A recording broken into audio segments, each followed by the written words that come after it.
Peasant out, Pluto. Peasant out, Pluto. And this is your boy B Math, just breaking down the NBA. And we're just rapping about this year's playoffs, everything that's happening with the teams, as well as, what are some of the programs that the NBA is supporting and what they have going on. And so I've been talking about some of the social justice programs that they have going on primarily in the US. But I think they're making some really big moves internationally as well. And they're really thinking about what the league looks like for this upcoming season and beyond. And I think a lot of that is due to the pandemic, of course. And the league, like many other businesses, probably many of the businesses that you all work for, that I work for, are thinking about how to recover and recoup some of those costs. So I think you're seeing a lot of initiatives come out of that as well. But one that stands out is the GLeague.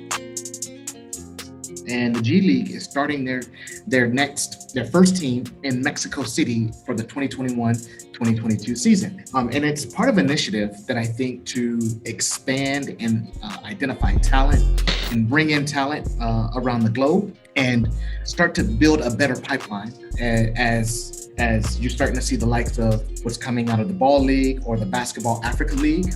The G League is doing the same with young talent coming out of Mexico City, and definitely expect more and more cities and countries to be included into what they're doing. But I also think a lot of that is also driven by the G League is going to be a much, much more impactful league that's bringing in young talent that opts out of going to college or going through traditional channels to get into the NBA. And you've heard me talk about things that are happening with Overtime Elite or what's called those basketball academies, in which they're looking at ways to pay players and incentivize them to focus strictly on the game, which I think is a good thing, which I think is what anyone who's not in sports, but if you're an engineer, you would want to go to a school that focuses exclusively on engineering or construction management or journalism or acting. And you're going to go to Juilliard if you're into theater, for example. So same thing with basketball,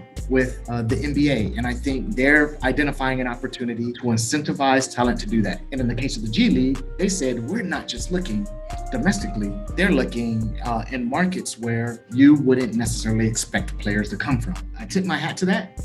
And I'm also excited for a lot of the young talent that is considering their options as college may or may not be on the table for them. Whereas previously, that was the only option.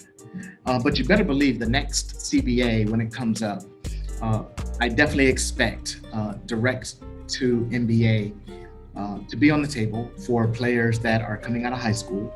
And I think you'll see an influx of young talent. Does it mean everybody's going to make it? No. Does it mean that everybody's going to be successful? No. But it does mean that more and more players will have the opportunity to earn a living, to put their talent in front of whoever's willing to pay. And I think that's what the market is all about. And so I tip my hat off to the G League, to Overtime Elite, and other academies that are thinking progressively about the new wave of giving players an opportunity.